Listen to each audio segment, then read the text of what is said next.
Bonjour à tous. Alors aujourd'hui, j'ai décidé de faire. En fait, j'ai essayé de faire un tirage comme j'ai fait les autres fois et franchement, il n'y avait rien de qui sortait. Peut-être que les énergies sont un peu complexes pour moi. En tout cas, je ne le sentais pas. J'ai tourné un Roomie's Advice qui devrait être en ligne déjà. Et donc là, j'avais envie de faire quelque chose d'un peu différent. Je vous ai déjà parlé dans un autre tirage de ce deck, le tarot des rêves de Gaïa, que j'ai un peu de mal à maîtriser. En fait, les textes associés aux cartes sont très très longs. Donc, ce que je voulais faire, c'était tenter de tirer peut-être euh, quelques cartes, je ne sais pas trop combien, et essayer de voir en lisant le texte. Donc, ça sera peut-être un peu long comme vidéo, mais on va essayer de tirer pas trop de cartes et de commencer à se familiariser ensemble à ce deck. Essayer de voir si on peut en tirer euh, quelque chose d'intéressant dans nos situations actuelles.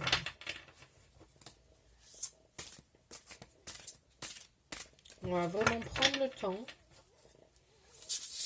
d'observer les cartes et de lire, peut-être pas le texte au complet, mais parce qu'ils sont vraiment. Il y a des cartes, certaines cartes où le texte est vraiment vraiment long. Celle-là, j'ai envie de la prendre. Je vous les montrerai après, je les tire et je vous les montrerai après, une par une. On prendra le temps de décrire. Tout de suite comme ça, cette carte-là me fait penser à l'énergie du fou dans le tarot de Marseille classique.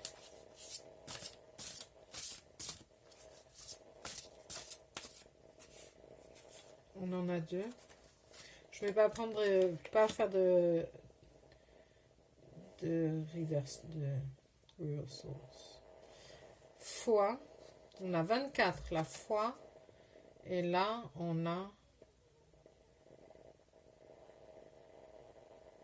une carte très intéressante qui me fait penser un peu à un mélange de justice et de tempérance, peut-être. À voir. On fait peut-être encore une ou deux cartes, mais pas plus, parce qu'après on va avoir beaucoup de choses à lire. Et ça sera peut-être pas trop dynamique pour vous du coup.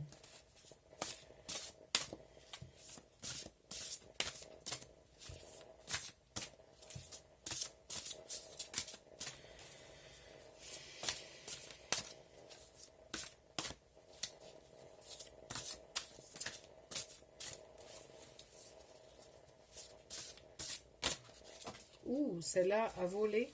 On va la prendre. Excusez-moi, je vais l'attraper.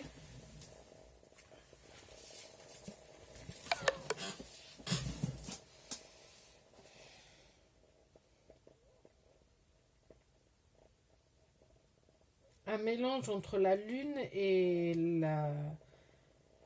la grande prêtresse.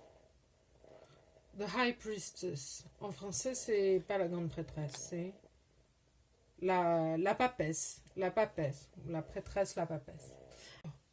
La première carte, c'est celle-ci.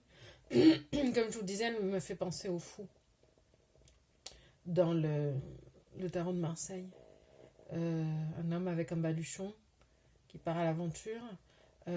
Au niveau des couleurs, c'est très fiery, c'est très, euh, oui, très signe de feu, très chaleur, très jaune, rouge. On va la mettre là et on va regarder de quoi il s'agit. Alors, donc c'est une carte de feu de toute façon, il me semble. Oui, c'est une carte de feu. Et donc le 3 de feu. Donc le 3 de feu, action, c'est ce qu'on disait, action, exécution, exploration, expression, énergie, dur travail, sacrifice, imitation. Donc c'est tout à fait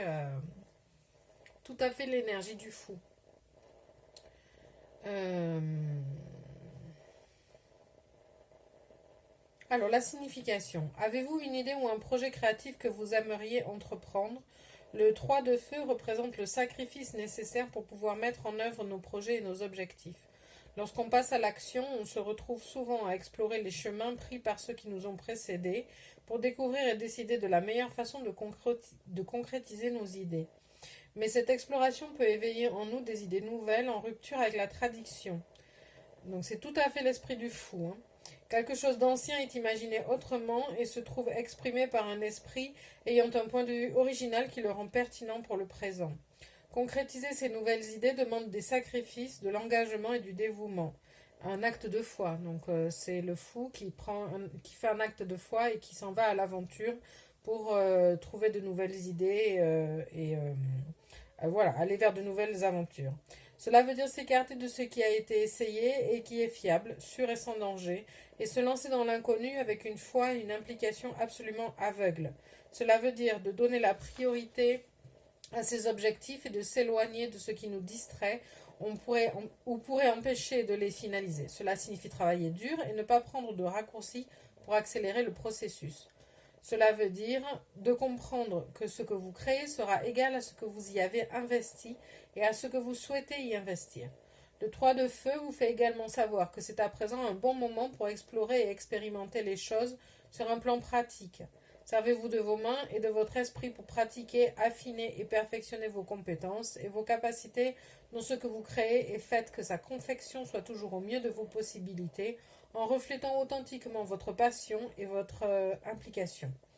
Rappelez-vous aussi d'éviter de copier les idées d'autrui parce que la période est à l'innovation. Créez en vous servant de votre expérience et de votre imagination pour vous inspirer au lieu de vous appuyer sur les visions et les idées d'autrui. Donc voilà, exactement l'esprit du fou. On va voir avec le reste ce que ça peut nous amener. Donc ensuite on a le 24, la foi. Très très belle carte. Je la trouve magnifique. Alors, qu'est-ce qu'il y a sur cette carte? Il y a un ange, il y a un loup, une tortue, une grue, un arbre, un chemin. Donc c'est une arcane majeure. On va voir ça. Qu'est-ce que ça nous dit? On a dit 24.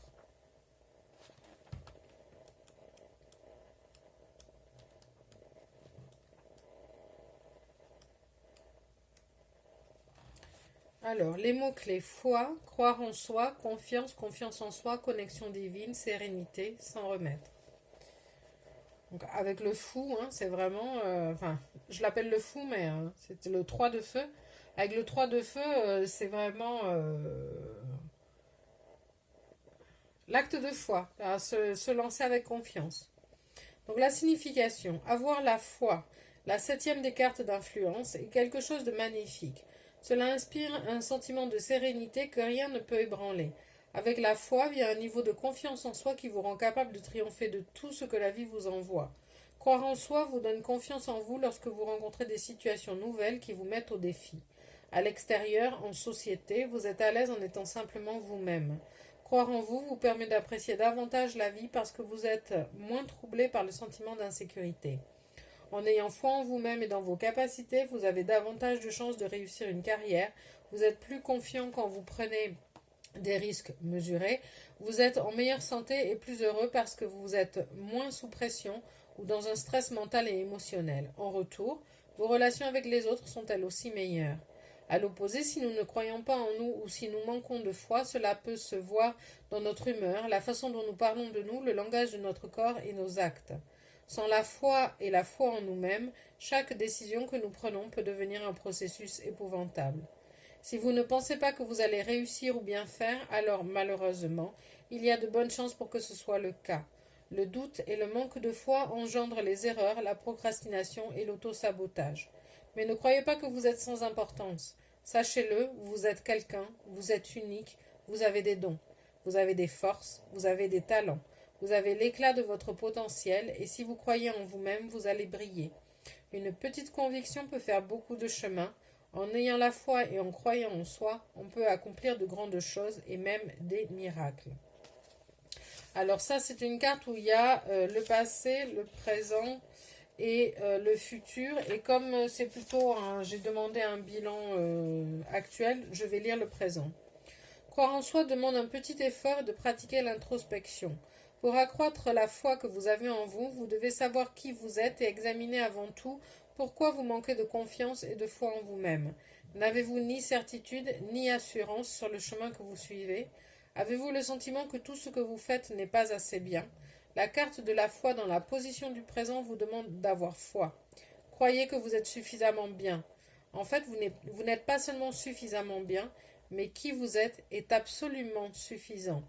Et c'est le cas pour chacun de nous. Bien sûr, nous pouvons tous être davantage que ce que nous sommes, nous pouvons tous être mieux, mais ce que nous sommes déjà suffit. Tout ce que nous nous efforçons de devenir, nous le faisons parce que nous choisissons de nous améliorer et pas parce que nous ne sommes pas suffisamment bien aujourd'hui. La foi dans le présent vient vous dire que vous n'êtes pas seul et que vos rêves et vos aspirations sont une chose merveilleuse. Ayez confiance en eux. Tout va se déployer comme cela est destiné à se déployer. Faites-vous confiance. Vos proches croient en vous. C'est pourquoi il est temps pour vous de croire en vous-même. Croire en un pouvoir supérieur ou en un chemin spirituel peut être très bénéfique. Il ne s'agit pas d'embrasser une religion, mais d'accueillir une connexion. Cultivez la conviction que vous faites partie de quelque chose de plus grand, parce que c'est le cas. Nous sommes tous reliés et la simple prise de conscience et de célébration de cette connexion peut apporter la sérénité. On veille sur vous, vous méritez le bonheur et l'abondance. Accueillez les obstacles que vous rencontrez sur votre chemin avec un sourire et en ayant confiance.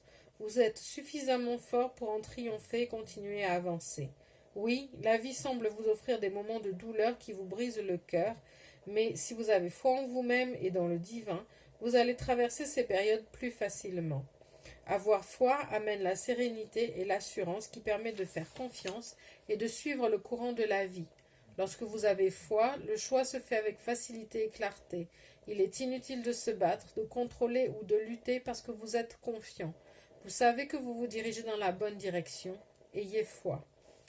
Donc, ça vient vraiment compléter la première carte. C'est assez clair. Alors maintenant, on va regarder celle-ci qui me faisait penser, je disais, à un mélange entre la justice et la tempérance. Donc encore un ange sur la photo qui a un bandeau sur les yeux et qui tient, j'ai envie de dire, son visage entre les mains. Il y a aussi des plumes noires. Ça fait aussi penser aux deux d'épée.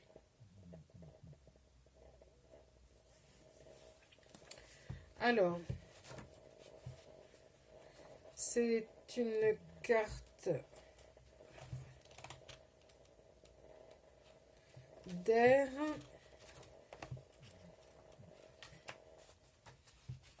C'est le 5 d'air. Les mots-clés: illusion, réalité, séparation, autosabotage, se tromper soi-même, critique, conditionnement, guérison.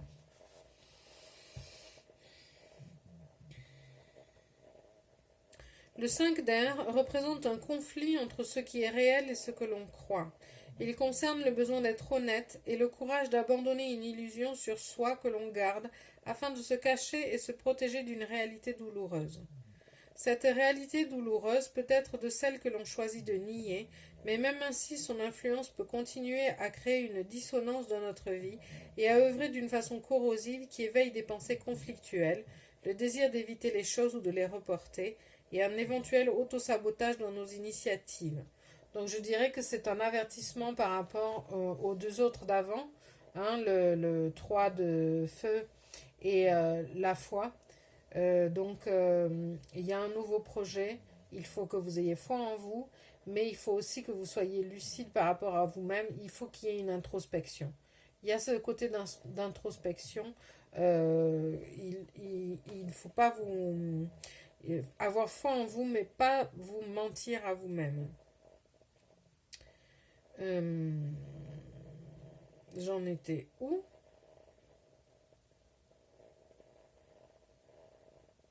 Cela peut aussi s'exprimer par le désir de nous retirer et de nous séparer de ceux qui nous aiment. Les symptômes à rechercher sont une faible estime de soi, une voix intérieure désobligeante et une incapacité à gérer les critiques qui ne servent qu'à renforcer la piètre opinion que l'on a déjà sur soi. Donc c'est vraiment le pendant de la foi, hein. On vous a dit, la foi, faut que vous ayez confiance en vous-même, en vos capacités, vous êtes suffisant, vous êtes bien tel que vous êtes. Vous pouvez certes faire des progrès, mais vous êtes déjà amplement suffisant et bien tel que vous êtes. Et ça, c'est vraiment, si vous ne faites pas cet acte de foi, ça va vous créer des problèmes. Même un simple conseil et une critique constructive qui sont offerts pour aider à améliorer ou à réparer quelque chose sur quoi il faudrait travailler davantage sont perçus comme une attaque et soulèvent des réactions blessantes ou de la colère. Lorsque cela se passe de façon répétée, cela peut amener de la réticence à s'exprimer, même si l'on a un réel et authentique besoin de communication. Cette réticence est sensible et vient nourrir l'anxiété. En résultat de cette incapacité à recevoir un conseil de quelque sorte qu'il soit et à le recevoir pour ce qu'il est, de l'attention et de l'amour, les conflits, les erreurs et les échecs se produisent couramment, ce qui en retour nous porte à croire encore plus que nous ne réussirons jamais. Derrière notre masque, nous devenons victimes de nos récriminations, nos jugements et nos blâmes, et nous nous critiquons d'une manière qui n'est ni objective ni constructive. Et pourtant, malgré tout, nous essayons de montrer un visage courageux et de continuer à sourire, mais c'est un masque. Ce sourire est un mensonge qui cache nos déceptions, nos regrets, notre culpabilité et une douleur que nous essayons de nier parce que nous avons été conditionnés à refouler et à supprimer nos véritables pensées et nos véritables sentiments.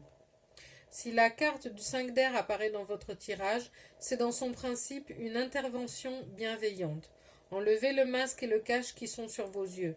Abandonnez le mensonge qui fait croire que tout va bien et que vous êtes heureux, et permettez-vous de voir que vous devez aborder les pensées et les croyances qui vous font vous considérer aussi pauvrement.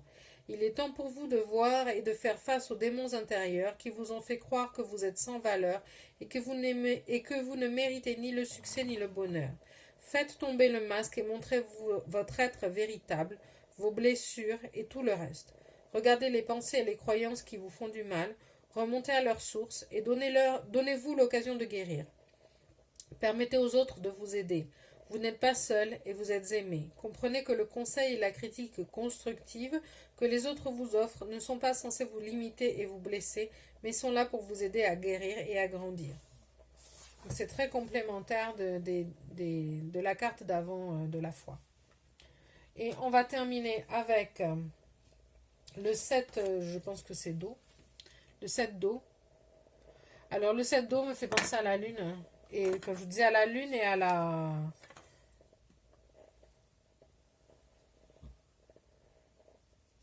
la papesse, High Priestess. Donc on a... parce qu'on a une femme avec un troisième œil ouvert. Je ne sais pas si vous avez vu. Une femme avec un troisième œil ouvert. Elle est... c'est une femme... elle est sous l'eau. Hein. Donc pour ça que la lune... dans certains decks, c'est une femme sous l'eau. Avec des carpes chinoises. Alors, voyons voir. L'eau. 7. Le 7 d'eau. Savoir, confiance, foi, abandon du contrôle, libération, paix, certitude, passivité. Le 7 d'eau représente le lâcher-prise et s'en remettre au courant de la vie en le faisant en toute confiance et dans la foi. Donc on a dans cette carte un résumé des 2 cartes d'avant, enfin même des 3 cartes d'avant. Donc confiance, foi et la notion de laisser les événements suivre leur cours, se laisser porter un petit peu par les événements. Qui est un peu le sens du 3 de feu aussi. Cette figure concerne l'abandon du contrôle sur nos relations et les résultats, et le fait de croire que tout ce qui pourra se déployer dans le futur coulera de source. Elle a travaillé activement jusqu'ici en infusant de son amour à tout ce qu'elle fait pour créer un futur qui lui amènera ce dont elle a besoin pour apprendre, guérir et grandir. À présent, contente et satisfaite parce qu'elle sait qu'elle a fait tout ce qu'elle pouvait, elle s'allonge pour se reposer, se laissant porter dans ce qui va suivre, dans le moment et la tâche suivante. Le besoin de contrôler les autres ou la situation provient de la peur, que ce soit la peur de perdre quelqu'un ou quelque chose que nous aimons, la peur d'être seul ou simplement celle de l'échec ou de rater. Nous faisons tout ce que nous pouvons pour garder l'illusion que nous avons le contrôle, mais il n'est rien d'autre qu'une illusion, même si nous aimons croire le contraire. Nous pouvons faire des choix qui nous donnent du pouvoir et œuvrer avec diligence et dévouement. Nous pouvons créer dans les intentions les plus pures et être motivés par l'amour, mais les résultats que nous désirons subiront aussi l'influence de ce qui se passe, des circonstances et d'autres personnes, aussi bien des proches que des personnes que nous ne connaissons pas. Pour ces raisons, nous ne pouvons avoir qu'une influence partielle et le reste appartient au destin. Si nous essayons d'exercer davantage d'influence et de contrôle, nous risquons de saboter nos espoirs et nos désirs et de faire se produire un résultat qui est grandement différent de celui que nous désirions. Comment attraper de l'eau? Le futur n'est pas quelque chose de fixe. Il est fluide et changeant et si vaste, avec une telle infinité de possibles, qu'il ne peut être contenu. Acceptez qu'il en soit ainsi. Détachez-vous émotionnellement, abandonnez toutes vos attentes et ayez foi. N'abandonnez pas dans la spéculation avec des si, des peut-être, des inquiétudes ou des peurs. Le 7 d'eau vient vous dire qu'il est temps de prendre une profonde respiration et de souffler. Si vous avez mis en place vos intentions, si vous êtes motivé par l'amour et que vous avez fait tout ce qui est nécessaire ici et maintenant, alors il est temps de vous accorder la permission de vous détendre et de laisser faire. Adoptez une façon d'être paisible, réceptive et fluide qui vous amène à une nouvelle étape dans votre aventure. Votre futur est désormais dans les mains du destin. J'aime beaucoup cette conclusion et ça va clore là notre tirage avec le tarot des rêves de Gaïa. Un très très très beau deck. Voilà, je vous souhaite une belle journée, une belle semaine et je vous dis à très bientôt. Bye bye!